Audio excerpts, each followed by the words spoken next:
ዳሸት ያው የናምሩድ ልጅ አባት ልጁን ይረግማል ወይ ለሰው ልጅ መዳን ምሳሌ የሆነው ኖህ እንዴት በልጁ ላይ ስርግማንን ያመጣል? እኔ ይሄንን አሁን ስለማልቀበል የተረገምን ስላል አክሊሉ ለማን እንደወድ ላይ ብቻ አስቀሩት። በወንድሙ ነው ትውልድ የቀጠለው። ለኔ በነገዴ ሲባል የሰማሁት አክሱም ታወር ነው፣ የመረጃ መለዋወጫ ታወር ነው። ጊዜያችን ሲደርስ እናውቃል።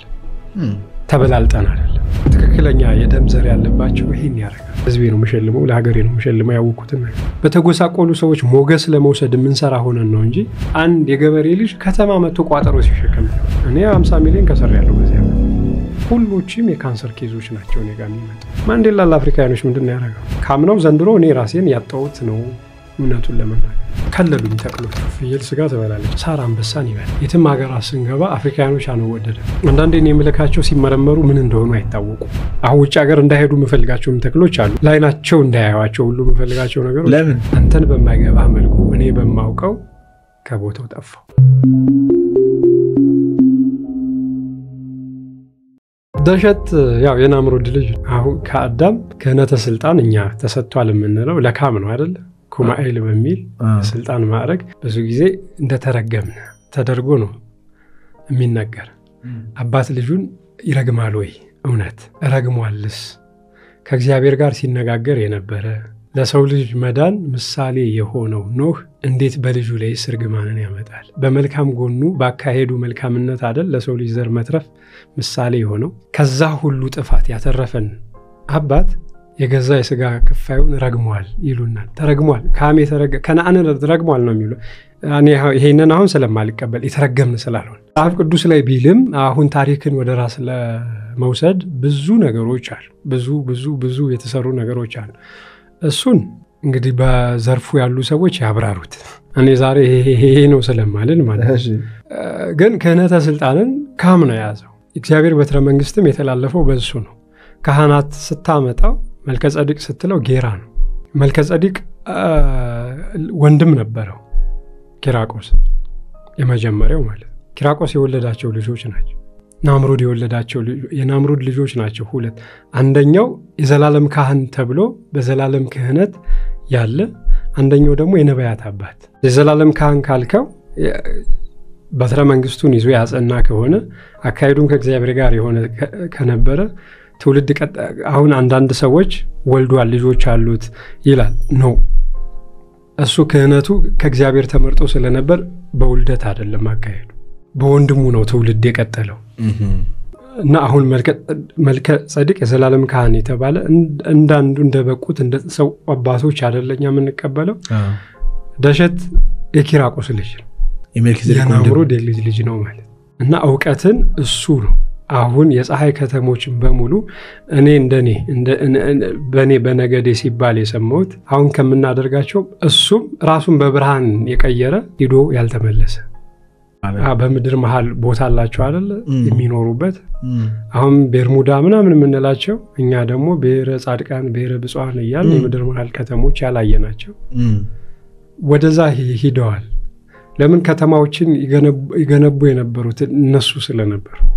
ከተማ የሚመስሉ እኮ ታወሮች ናቸው። አክሱም ታወር ነው፣ የመረጃ መለዋወጫ ታወር ነው እና 7 ከተሞች አሉ ሲባል እሱ ነው። ግን ይሄኛው ነገር ፋንታሲ ነው የሚመስለው።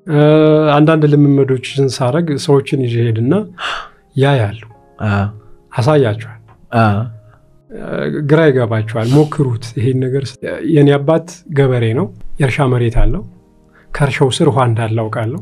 የውሃ ጉድጓድ ቆፍሬ አሁን እኔ እናንተ ይሄን ኖሬ በመናወራበት ምን ያክል በሚሊዮን የሚቆጠር ሰው በድርቅ ምክንያት በረሃብ አለንጋ እየተገረፈ ሚዲያ ላይ በጎ ሰዎች ነን የምንለው ሰዎች በተጎሳቆሉ ሰዎች ሞገስ ለመውሰድ ምን ሰራ ሆነን ነው እንጂ ያለቀ ነገር ቋሚ የማይሆን ነገር ከመስጠት የውሃ ጉድጓድ የሚቆፍሩ 2 ማሽኖችን ወስደህ ሰቆጣ አካባቢ ድርቅ አለ፣ ራያ አካባቢ በኦሮሚያ ስቴት ድርቅ አለ። እነዚህ ቦታዎች ላይ ውሃ እንዳለ ስር ታውቃለህ። የውሃ ጉድጓድ ሊቆፍሩ የሚችሉ ማሽኖች አዘጋጅተ በአመቱ እንዳይመጣ አፈርና ውሃ ካለ ህይወት አለ። እውነት ነው። ምግብህን ሰርተ ተበለዋለህ። መሬት ስለምሰጠህ ትንሽዬ ዘር መስጠት። 1 ኩንታል ጤፍ ችግሩን እለፍ ብለህ ከምትሰጠው 2 ኪሎ ዘር ብትሰጠው ይሻላል ውሃና አፈር ካለው ሰው። እና ይሄን አይነት ስራ የሚያስፈልገን ማስተዳደር አልቻልንም። እሱ ኃይልንም ጉልበትንም መረዳት የሚጀምረው ያለህን ነገር በማወቅ 2-3 ሄክታር መሬት ያባቱ ፀሐይ የሚቆለው አንድ የገበሬ ልጅ ከተማ መጥቶ ቋጠሮ ሲሸከም ታያው። አሁን አርባ ምንጭ እኔ ያስተማርኳቸው ስሙንም የሰጠዋቸው ደሸት ኸርባል ታያዋለ ሚዲያ ላይ እያሸጉ የሚሸጡ ልጆች ያስተማርኳቸው ናቸው።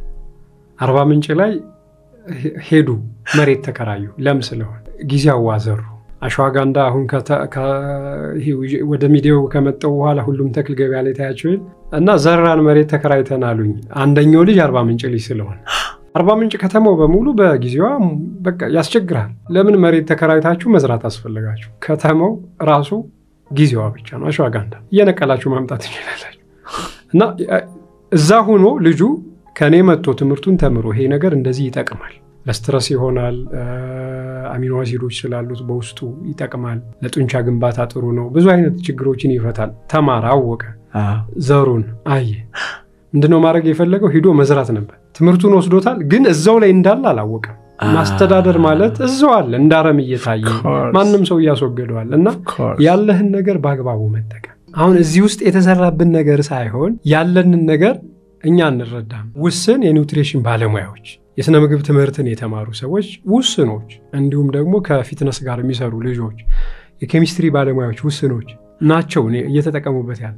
ሰፊ እድል ያለው ቦታ ላይ ግን የሚባለውን ነገር ዋጋ ለመስጠት እየሰራው እንደ ሀገር እና ይሄው ለዚህ ዝራ አንድ ባህር ዳር ዩኒቨርሲቲ ቦታኒካል ጋርደን አቋቁሟል። ምናልባት እዛ ውስጥ ተክል ተተክላለህ እንደ ሀገር ይሄ የብዝሃ ህይወት ጥበቃ ስራ የሚሰራበት ነው። እንደነዚህ አይነት ዕውቀት ያላችሁ ሰዎች ኑና እድሉ አለ፣ ጥሪ ተደርጓል። ኑ ተከሉ፣ አቆዩ፣ ዕውቀታችሁ ይቆይ፣ ለትውልድ ማን ምቹ ነገር ይፈጠር። ማን ጥሪ የሚያቀርበው አካል ስፔሲፊክ እንደዚህ አይነት ዕውቀት እንደዚህ አይነት ሙያ ያላችሁ ሰዎች ኑ፣ ጥሪው ሀገራዊ ስለሆነ ያላችሁን ነገር ለሀገር ትታችሁ ትለፉ መባል አለበት። እሱ እስካልተባለ ድረስ ጥረት እኔ 50 ሚሊዮን ከሰራያለሁ በዚህ ዓመት ገታ እንደደረሰብኝ አደባባይ ስለሆነ ከዛ ስገነባው የነበረው ብቻዬን ስገነባው የነበረው ፕሮጀክት ተቋርጧል።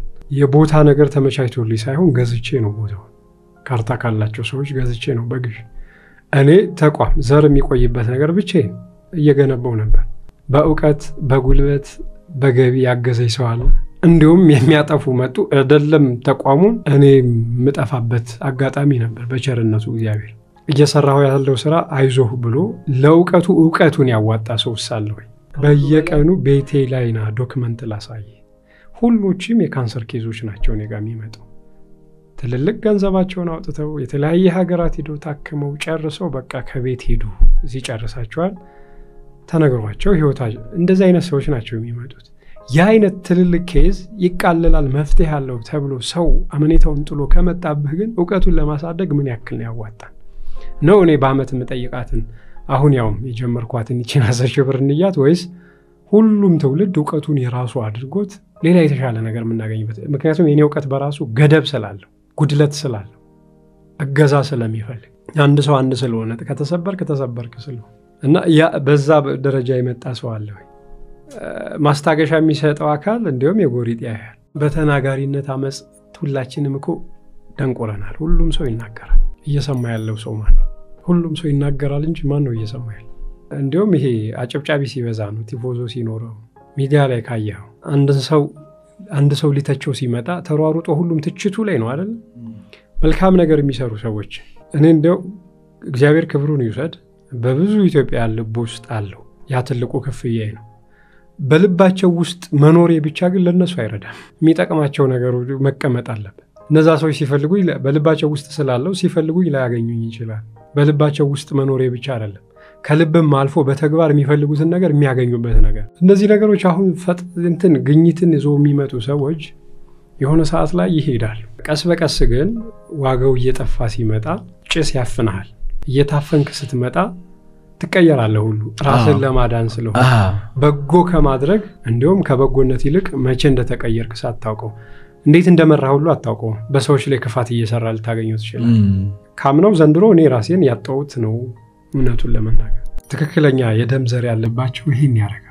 ሐኪም አበበች ከእናንተ ጋር ትገናኛላችሁ? ከሐኪም አበበች ጋር የደሸትን ትምህርት በሙሉ እኮ የተማረች ናት። ሴት በመሆኗ እንዲሁም የሚገባትን ነገር ያልተሰጠች ብዙ የደከመች። ይሄኛውን ዕውቀት መጠቀም ሰው ቢፈልግ በሷ ነበር መጠቀም የሚችለው ሰው ብዙ ደክማለች በጣም ብዙ እና ዋጋውን በዛ ነው የምታየው በጣም በርካታ ስራዎችን ዘሮችን አቆይታ ተክሎችን አቆይታ ምንድነው መሆን የነበረበት ቋሚ ቅርስ ሰው ሲያግቱ ግን ይታወቃል ሆን ብለው ነው ያገቱት ይሄን ነገር ለማስቆም ነው ወይስ ድንገት ነው ብዙ አይነት መልክና ቅርጽ ያላቸው ሰዎች አሉ ታጥቅ እኔ ነኝ ሰብሬ ወጣው ያንን ያደረገልኝ እግዚአብሔር ስለሆነ በሱ ዕቀትና እሱ በሰጠኝ ኃይል ስለወጣው ከለከለ ሞክረውታል ደካማነታቸውን አይተውበታል አንተን በማይገባ መልኩ እኔ በማውቀው ከቦታው ጠፋው ያ ቢተኮስም ጫካ የሚያውቁኝ ለአገልግሎት ማውልላቸው ከለሉኝ ተክሎቹ ያ የሄድኩበትን ቦታ አቡናራ ስለሆነ ሚናሳ አቡናራ ያው ቅዱሳን ያሉበት ስለነበር ከለሉኝ ብቻ በእነሱ እግዚአብሔር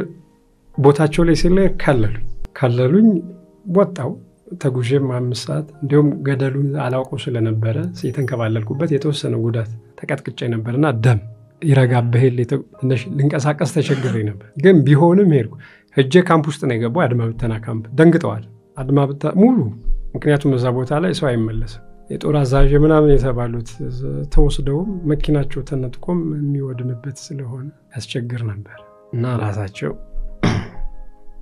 ክፉ ለራሱ በጎ ለራሱ አሁን የበረከት ማጣት ነው ሁላችን ላይ ያለው በጣም ባንተ መኖር ውስጥ እኔ እኖራለሁ እያንዳንዱ ነገር ተያይዞ ነው የሚኖረው ዋጋ የለውም በእኔ ህይወት ውስጥ የምትለው አካል የለም ያላት እንጀራዬን ስጠኝ ዛሬ ብለህ ስትጸልይ እንጀራን አይደለም እግዚአብሔር የሚሰጥህ ሰው ነው እንጀራ ሊሰጥ የሚችል ሰው ነው የሚሰጥ መያያዛችን አልተረዳ ነው ፍየል ስጋ ትበላለች አትበላም ነው የምትለው አንበሳ ሳር ይበላል ሳር አንበሳን ይበላል ያው ያያ አይደለ ያው የበሰበሰው አንበሳ ሳር ሲበቅልበት ፍየሏ ትበላለች ያን በልታ ነው አካል ስጋ የምታገኘው ያን ስጋ መልሶ ደግሞ አንበሳው ይበላል አንዳችን ባንዳችን ያለንን ዋጋ ብናከብረው ይገባናል ህይወትን አንበሳ የሚከበረው ለዚህ ነው አንበሳ ስለራበው ብቻ ያድነው አንበሶች ስለራባቸው ብቻ ሁሉ ያድነው መብላት ስላለባቸው ብቻ ያድነው ለህይወታቸው አስፈላጊ በሆነ ሰዓት ነው ለምንድነው የዱር አራዊት በሙሉ ያልጠፍቶ ያላለቀው ሁሉም ስጋ በልበው ነበር ቀንድ ብቻ ያዘት ድኩላና ሚዳቆ ያልጠፋው ቀንድ ብቻ ያለው ቆርቄ አጋዘን ጎሽ ያ ሁሉ የጅም መንጋና ያ ሁሉ የአንበሳ መንጋ ባለበት ፓርክ ውስጥ እኮ ይኖራል ያ ይሄ መቻቻል መርህ አለ አንዱ ባንዱ ውስጥ አስተዳደራዊ የተፈጥሮ አስተዳደራዊ መርህ የለም አንዱን ለአንዱም ለመብላት ብቻ አሳልፎ አይሰጥም ቀንድ ብቻ ስላለው ወይ ጥርስ ብቻ ስላለው አይደል እኔ እናንተና አሁን ዛሬ አንተ ምንድነው የምትፈልገው ዛሬ ሆድህን ስለሞላህ የዛሬም በቃኝ አትልም ለመቶ ዓመት ታቀዳለህ ያንበሳ ህይወት ውስጥ ዛሬ ስለራበው ይበላል እስከ 20 ቀን ምግብ ላይ ያስፈልገው ይችላል ብዙ ጊዜ ሁሌም መብላት ስላልሆነ እነሱ ዛሬ ይበላል ነገ አይበላም ተኝቶ ነው የሚውለው ስለዚህ ምንድነው ሴቭ የሚያደርገው ነገር ተፈጥሮን በማስቀጠል ረገድ ተፈጥሮን በመንከባከብ ረገድ ነው እንጂ አጠዋለው ዛሬ ላጥፈው አይደለም እነሱ በሚያስፈልጋቸው ቀን የሚያስፈልጋቸው ነገር ነው የሚጠቀሙትና መያያዛችን አልተረዳንም ብሔር የሚለው ነገር ለቋንቋና ለማህበረሰብ መገለጫ ሳይሆን ለአካባቢ መገለጫ የነበረውን አሁን እኛ ያደረግነው ነገር ቅርጹን ተቀይሯል አፍሪካኖችን እያቸው የትም ሀገራት ስንገባ አፍሪካኖች አንወደድም ነጮች የአፍሪካኖችን የሆነውን ዕውቀት ሊወስዱ ሲመጡስ ባለ ዕውቀትና ኢንቨስተር ተብለው ወርቅ አልማዝ ሊወስዱብህ ይመጣሉ ኢቭን አልማዝና ወርቅህን ለመውሰድ ነዳጅህን ለመውሰድ ሲመጡ እነሱ ኢንቨስተር ሆነው በነፃነት ሊያለሙ መጡ ብለህ አጨብጭበህ ተቀበላቸው አንተ ለመኖር ከነሱ ሀገር ስትሄድ መግቢያው ጠባብ ነው በጣም እና እኛ የተለካንበት መንገድ እኛን እንዴት እንድናይ ያደረጉበት መንገድ ልክ አይደለም ከልዕልናችን ወርደናል ለሌላው ማሰብ መንፈሳዊ ጎንህ የጠነከረ ሲሆን ነው አሁን ግን ያ ነገራችን ቀስ በቀስ የተለየ በርካታ ሃይማኖቶች ግን ጽኑ እምነት የሌለን ዜጋዎች ነን እነዚህ ነገሮች ከታረመ ወደፊት እንግዲህ ተስፋ ይኖረናል ቀን ይኖረናል እኔን ካላገኘ ሰው ክፍያ በፍጹም አይከፍልም ሁሉ እኔም በአካል ካላየኝ ለምን ፊትህን አይቼ ነው ክፍያ ምልጠይቅህ ብዙ ጊዜ ሰዎች ወስዱ ነበር አሜሪካ ላይ እንግዲህ ከሀርባል ሰዎች ጋር ካልተገናኘን ሪፖርት ላይ የመለሱባቸው እያየው ነው ሌሎች ሀገራት ላይ አንዳንዴ እኔ የምልካቸው ሲመረመሩ ምን እንደሆኑ አይታወቁ አሁን እስከ 2 ቀን በፊት ለአንድ ሰው 2 ጊዜ ልኬለት ነበር እዛ ሲመረመሩ የህርቦቹ ምንነት መለየት አይችሉ ለምን ሪጅናቸው እዚህ ሆነ እኛ ብቻ የምንጠቀምባቸው የትኛውንም አይነት ይሄ ካንሰር ሴሎችን የሚገቱ ሆርሞኖቻችን የሰውነት ሴሎቻችን ለማደስ የሚረዱ በምንም አይነት ነገር ቢፈተሹ ምንም አይነት ድራግነት የላቸውም። ምንነታቸውን ግን ሊያረጋግጧቸው ስለማይችሉ አያሳልፏቸው። ተክሉን ወሰዱት ለማረጋገጥም ላብራቶሪም ገባ። የድራግነት ይዘት የለውም። ምንም አይነት ይሄ አደንዛዥነት ማለት ነው ጎጂ ነገር የለውም። ቶክሲክነት የለውም። ምንነቱ ግን አይታወቅም። ላብራቶሪ ላይ ምንድነው የሚለውን ነገር ማወቅ ሲፈልጉ በዚህ አይነት መልኩ አሁን ውጭ ሀገር እንዳይሄዱ የምፈልጋቸውም ተክሎች አሉ። እንዲሁ ከሰው ከጉዳቱ አንፃር ነው እንጂ አይደለም እንዲሄዱ ላይናቸው እንዳያዩዋቸው ሁሉ የምፈልጋቸው ነገሮች። ለምን? ምክንያቱም በዛ ነው የምናስመልሰው እኛነታችን። ከነሱ የጎደለ ከኛማል እውቀትን ሰጠን ብለው ከሆነ የሚመጻደቁብን ወደታች ወደ ኋላ እንድንቀር የሚያደርጉን ከነሱም የጎደለ ከኛል። አሁን ማንም በእውቀት አይበላለጥም። በጊዜ ነው የሚቀዳደመው። በጊዜ ተቀዳድመናል ማለት እኛ ኋላ ቀሮች ወይም እውቀት አልባንን ማለት አይደለም። ጊዜያችን ሲደርስ እናውቃለን። ተበላልጠን አይደለም፣ ተቀዳድመን አይደለም። እኩል ነው ሁሉም ሰው እውቀት ላይ እድሉን ሲያገኝ ስለሚያውቀው። ግን የጊዜ ሁኔታ ሆኖ እዛ መጥፎ ጊዜ ላይ ነህ ተብለህ መረገጥ ስለሌለብህ እድል መስጠት ስለማያስፈልግ። ለምን ዶክተር አክሊሉን አሁን በብርሃ ዛሪያ ይታወቃል አይደል? ብርሃ ዛሪያ ላይ እሱ ነው የሚባል እንደወዳየ ምናምን። ዶክተር አክሊሉ ምንድነው ያደረጉት? ናስኪ ኤክስፐሪመንትን አሳይ ምናምን ወረቀት እየላኩለት በአለም እንዲዞር አደረጉት። አክሊሉ ለማን እንደወድ ላይ ብቻ አስቀሩት። አሁን እኛም አክሊሉ ለማ እንደወድ እንላለን። ሌላ ነገር ማግኘት የሚችለውን ለራሱ ሀገር ትልቅ ነገር ፈጥሮ የሚችለውን እና እነዚህን አሳይ እያሉ ያጉል ሽልማት ስለ ነጻነት ስታወራ ለምኒልክ አይደለም ሐውልት የቆመለት፣ ለጋዳፊ አይደለም ሐውልት የቆመለት። ማንዴላ ምን ስላረገ ይቀርንላቸው እሺ ስላለ አሁን ማንዴላን ባለም እንድናውቀው አረጉ። ማንዴላ ለአፍሪካኖች ምንድነው ያደረገው? ለራሱ ለሀገሩ 80% መሬቷ ወጥቶ እንዲር ነው ያደረገው። እና ለሀገር የሰሩትን መሸለም አያውቁም። ስለዚህ ስለማይገባቸው ሽልማቴን የማገኘው ከህዝቤ ከሆነ ለህዝቤ ነው መሸልመው፣ ለሀገሬ ነው መሸልመው ያወቁትን ነገር